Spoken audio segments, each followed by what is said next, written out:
Hello, ladies and gentlemen. Welcome to another edition of CHP Talks. Here again with a repeat guest, Angelina Ireland of the Delta Hospice Society. And Angelina, thank you so much for joining us again on CHP Talks. Thanks for having me, Rod.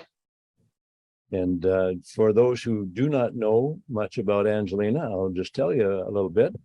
Angelina Ireland was born and raised in Winnipeg, Manitoba. She attended the University of Winnipeg and received a bachelor or honors degree in arts, then went to Ottawa and received a master's degree in political science from Carleton University. She then moved to London, England, where she entered the world of credit and finance. Upon returning to Canada, she first lived in Toronto, then Vancouver, where she worked as an accountant. 15 years ago, she started her own business and now works with other small businesses. In 2013, after a diagnosis of cancer, she became a client of the Delta Hospice Society. When she recovered her good health, she joined the board of directors, and in 2019, she was elected president of the board. Since then, Angelina has been engaged in a battle, which most of us are aware of, a battle to defend the society from various levels of government and from the euthanasia activists, those who like to kill old people, but also to protect palliative care itself in Canada. So palliative care is the other side of getting old. That's the thing that we need more of. So Angelina, thank you again, and it's great to have you back today.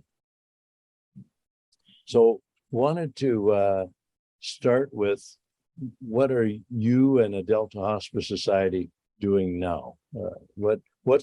You had a long and desperate battle with the province, the health minister, the premier, and they smacked you around. They took away your facility, and now they're performing MAID, or medically assisted suicide, really, in the facility that once you ran as a palliative care, and that must hurt deeply. You did a wonderful job trying to defend that facility, and but the Delta Hospice Society still exists. Where is it going in the future?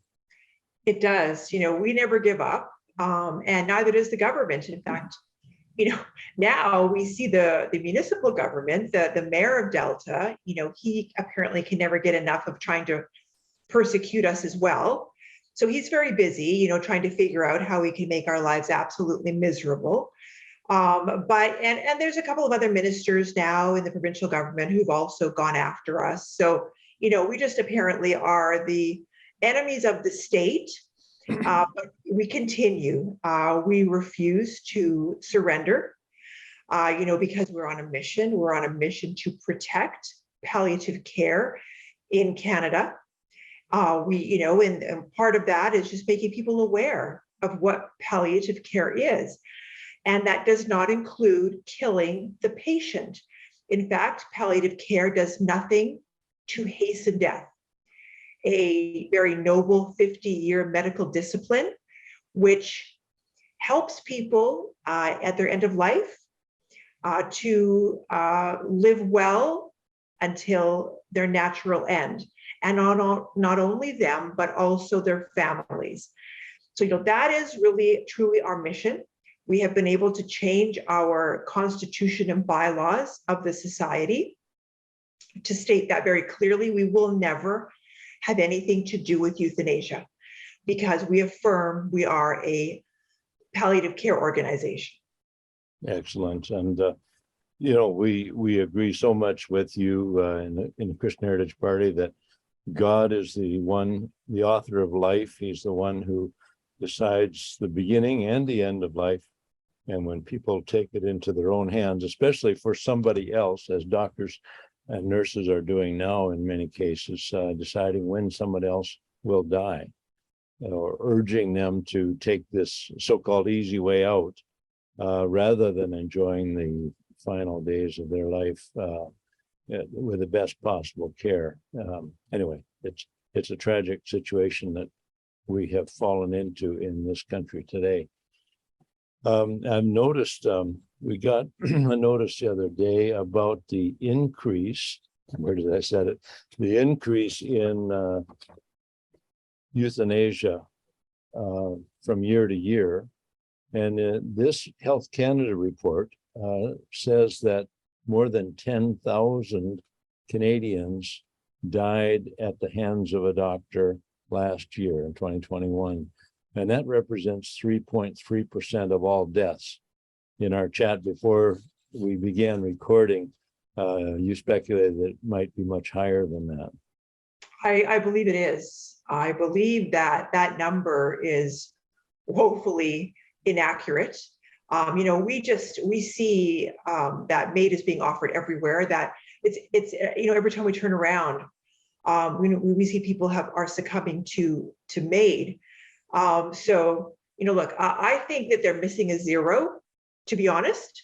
And I think that they've made it low just because I think that if the true and real picture emerged, I think people would freak out. I don't think that they would accept it.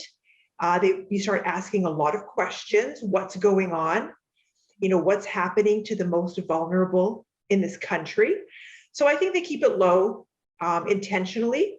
And, I say, I quip that they've lost a zero off of that number.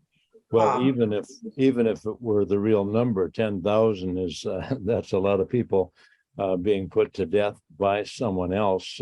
Only a few short years ago, that was considered murder, and was illegal to do that. And now, if you don't participate in it, you're the one standing on the outside of the circle. So there's one of the ways that was sold, euthanasia or medical assisted suicide. We call it that. They prefer more comforting terms, but it's really what it is, taking the life of an innocent human person. But their big thing was, well, it's consensual. We're doing only what people are asking us to do. They want to be freed of a life of, they're in pain and suffering. But two things about that. Number one, we're hearing more and more stories of people who did not give consent, and families who are surprised to find that their loved one is gone, and they had no idea that this, it's hard for me to call it a medical practice, but this practice of ending a life through an injection, they had no idea that was coming. They missed their loved one. But in fact, today I heard a tragic story of a nurse or a caregiver who, as she left the room, there were other nurses going in, and she left the room. She heard the female voice inside saying, "No, I don't want to die," but she did die. And I don't know how often that kind of thing happens, but I have definitely heard of people who were refused the kind of medical treatment they actually needed, life-saving treatment. Said, "Well, no, we can't do that for you. That's too expensive," or whatever. They're basically saying you're not worth it, but we would give you medical assisted suicide, right? So the trend seems like it's easy for society to get used to bad things, and this has been a very short ride from 2016 until now, and now they've opened the door for even more categories like mental illness to be. And I've heard the other day that under some circumstances they allow someone to be euthanized the same day they ask for it. Do you know? Oh, yes, of course. Well, of course, because with Bill C7, when it was brought into law a year ago spring, that was one of the changes. So if you had a foreseeable death, you used to have to wait. Now you can ask for MAID and you can be given MAID that day. Wow. So there is no, so basically, your worst day becomes your last day. Someone, for example, going into a hospice, going home, going into a facility, that's not necessarily a good day, right? They're leaving the things that they feel very comfortable around, and they're coming into a place and they're frightened and they don't feel well. And all of these things are happening. I mean, it takes a few days before the proper medication kicks in, before you start, feeling like better, basically. And, that person can come into a hospice that day and be killed that day. So yes, that's happening. That's being allowed to happen. Look, this whole which we call euthanasia, it was sold on the premise that this is just for people, nearing their end, and we don't want them to suffer, and we're going to just be helping because that's being merciful. However, what has happened almost immediately is it's like a bait and switch, oh, come in for this, and there's none of that left. We're just going to sell you the real expensive item. It's the same kind of an idea now, because now people have access to what was only supposed to be for a very, very small number of people. Now it's for everyone, quite literally. You're hard pressed to find a category of person who isn't allowed to kill themselves in this country with help by the state. So in this moment, it's as if we have opened Pandora's box. And, things that are allowed to happen, it was out of control. And this, like I said, happened basically overnight after C7 was passed. And the tragic thing too is that, as we were mentioning before about palliative care, there's a small percentage of our population has access to true palliative care, comfort care, and the kind of thing that would make you want to live another day. Over the last 2 years, of course, 2.5 years, this COVID thing and people dying in isolation with their family members not even being able to visit them. I know that has added to the numbers, even according to this report that I got from Alex Schadenberg, Euthanasia Prevention Coalition. They said that at least 1,740 people, these are the ones we know about, probably a tip of the iceberg, died for loneliness and isolation. They chose euthanasia because they were lonely and had nobody coming to visit them in their isolation. I mean, this is the true national tragedy, right, of what's happening now. So, on that list, you'll also find people who wanted to die because they don't want to be a burden, people who wanted to die because of issues around anxiety, depression. So what we're looking at is a mental health crisis, right? Where people are reaching for death instead of being, allowed to reach for hope, being allowed to reach for services. Like, we know how. We have the capability to help people. We understand about mental illness. The problem is that the access to actually, honestly, being able to take care of people so they're not, feeling so hopeless. Like that is the thing that there's no access to. So you're going to have to wait months and months and months to find true help. But apparently you don't have to wait very long at all to be killed. Wow. That's the crime against humanity that we're seeing.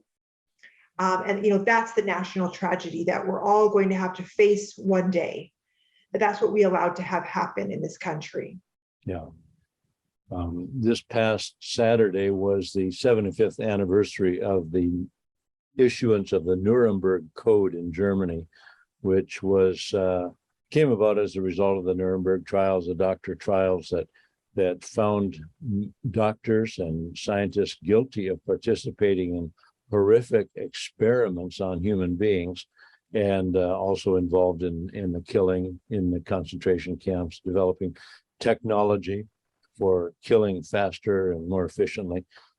And so the Nuremberg Code, I did a little research on it, and one of the things, it was a minor point, well, maybe not so minor, the families, this was during World War II, families of inmates at mental hospitals and prisons and concentration camps and other institutions, they weren't allowed to visit their loved one, even if the loved one was in good physical condition, if there was no disease. But they said, well, the war's going on, you can't visit them. But it was simply one of the tools the government used to separate families from their loved ones. So when they were killed, and then the doctors would issue a falsified certificate of death saying that they died of, appendicitis or pneumonia or some other reason, and they were actually killed by doctors and others who were, performing these horrible things. So keeping a family away from a loved one is like, it just has a really terrible ring to it when we look at our current crisis, the so-called pandemic, and the way that that's been handled.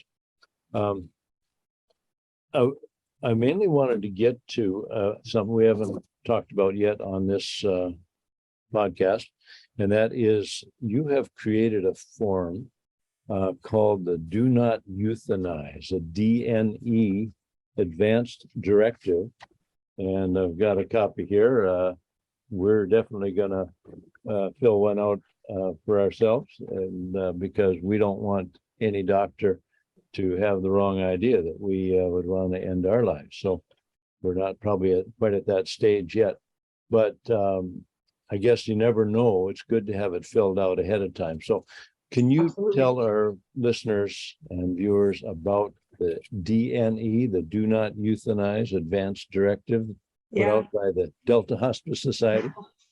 In these days, we wanted to be innovative and bring tools that we can to our members so that they can protect themselves. That's the bottom line in this moment. We have faced a tremendous amount of persecution because, we stand for life and for life-affirming palliative care. And what we found out on the front lines is that people don't realize what kind of jeopardy they're in. They don't understand the predation of what is happening towards the vulnerable, the elderly, the infirm. And we want to, if we can't provide to them a sanctuary in this moment for the dying in the terms of our hospice that was taken from us because we refused to kill our patients, we want to provide to them some way that they can protect themselves. If they're ever in a hospital, which who knows what's going to happen tomorrow, if they're ever in a long-term care facility, in a hospice or any kind of government facility, them or their loved ones. So, we urge them to be proactive and to take this advanced directive, which says it would be part of their, valuable papers, their legal papers, which basically says we will not be euthanized, we will not be cooperating with MAID or whatever you want to call it. We will insist on life-affirming care. We will insist on everything that you have to offer in order that I may live to the full extent that is possible. And we kind of came up with this in that my mom, she's 88 years old soon this year, November, and she went to have a checkup. And at the doctor's office, they pushed in front of her. She's calling me right now, which is crazy, but they pushed in front of her a DNR, a Do Not Resuscitate Advanced Directive. Now, she didn't ask for one. So what's going on? And this got us to thinking, okay, so if their DNR Advanced Directive is legal, then we want to have something that basically answers that. So instead of saying, if I'm having a heart attack, I'm having a stroke, if I'm really sick, don't do anything. Don't do anything to help me. Just let me die. This is our answer to that. We want everything that you have to offer to help me live and to help me live well until our natural end. Yeah. So that's the DNE was born. Yeah. Because we all know there is a natural end, and we all want to end well. Of course, as Christians, we believe there's a life after the grave as well, life after death. And so that's marvelous to look forward to. But we are here for a time set by God to accomplish certain things in this life. And I hope you have centuries of life ahead of you, because I really love what you are doing to intervene on behalf of others. But the one thing in that form that people need to understand is that sometimes there is pain medication that is given for the right purpose, right? It's given to relieve pain. And under some circumstances, that may have the unintended consequence of ending a life, right? I mean, we don't intend that, and unfortunately, there are doctors that are directly giving those kind of substances to end life prematurely. But just can you talk about that for a minute? Just the fact that we do speak to that. To that. We have a clause in there that says, right, that yes, I want pain medication, but hello, we see you. Yeah. Okay. So don't be giving us too much so that you kill us. Yeah. There's a clause there that says that. There's also a clause in there that says that we reject this. Some facilities unilaterally decide not to treat people any longer, and they turn off their food, their oxygen, and their hydration until they die.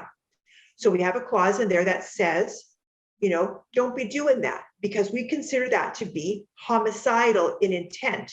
And we will have our loved ones, our representatives, go after you if that's what you decide to do. Because, we had to put that in because we had a case where we were involved, and that's exactly what the hospital did. And this young man died. So, we have tried to cover the bases in this these things that we see happening around us. Yeah. But what I want to say is that the DNE is free of charge to all of our members. To go on to deltahospicesociety.org, there's a place there you can order it, and we'll take your name and we'll ask you what province you live in, because each province has a separate one that they need to fill out. We'll send it to you. You fill it out, and you get 2 witnesses. Doesn't have to be a lawyer. You can get just 2 witnesses. If it is a lawyer, then you only need the lawyer. But listen, ordinary people can fill these out, and their friends can sign for them, and they can have it in their personal papers. And we will also provide a card that will come with it. Eventually, we're working on it. We'll send it later. That's basically a wallet-sized card that basically says, "Do not euthanize." Yeah. And it has the information on there, and you'll sign it, and then they can go, if it comes, they'll see it in your wallet, and then they'll have to go find your signed paperwork, right? So, listen, we have to make spaces now for ourselves in this death culture where, people can protect themselves. And we're not going to be naive. We've seen too much, right? We can't unsee what we've seen happening, where, people now are poor, so they're killing themselves. A veteran last week was suggested he kill himself for his PTSD, right? Disabled, they're being suggested that's the thing they can do. Poor people, the list goes on and on and on. Who qualifies to be killed. So look, we have to be proactive. Gone are the days where we can just assume that people are looking out for our best interests when we enter to try to navigate through the healthcare system. We need to come to it armed. We need to come to it, prepared to defend ourselves, because this is the society we now live in. Angelina, you say it so well and so clearly. And I encourage everyone who's listening or viewing to go to the Delta Hospice Society website. Can you rattle that off for us? Yeah, Delta Hospice Society.org. DeltaHospiceSociety.org. And we will put that in the show notes as well. And it's right up there on the front. Boom, you'll see it. DNE. Okay. You click on there. I mean, it's so important. We feel that people get a hold of this, that they start making it known. Yeah. That we're not just little lambs left to slaughter. Yeah. Okay. We're going to now be taking steps that we consider to be vital to protect ourselves. Yeah. So if a doctor asks you to sign a DNR, do not resuscitate, say, no, thank you. I've got a DNE. And exactly. That's do not euthanize. That's because I'm not letting you decide what day is my last. I'm going to enjoy life to the very end and to the full. What else would you like to say to the folks before we close off for this show? I just think that, it's easy to be demoralized. Look, if anybody should give up, it's us, right? We refuse to. It's easy to be demoralized. It's easy to feel hopeless about the situation. I mean, it's every day, some other horrible things happening, right? But we can never give up. And we have to cling to one another, recognize that, it's darkest just before the light, and that it's important to continue to stand together. It's important. I mean, election cycles come every 2 years, it appears, in this country. And so, there's hope, there's opportunity to dig ourselves out of this mess. So never give up. As friends, brothers and sisters, we've got to stand together, come up with innovative ways, creative, out of the box kind of thinking, that we're going to be able to protect ourselves against what may come, and just pray that soon we'll be out of this mess, this disaster. Yeah. And we look to a good day. Yeah. Don't let them put you in a box. Think out of the box, right? Think out of the box. Okay. Well, Angelina Ireland, thank you so much for joining us, and we certainly hope all the best for you and for Delta Hospice Society and for the future of this country, for a culture of life to overtake this culture of death, and for people to realize the value of human life, their life, even if they have a bad day, there's God's still on the throne and there's a good day coming. So God bless you. Thank you. And we'll talk to you again. Thank you. Bye-bye.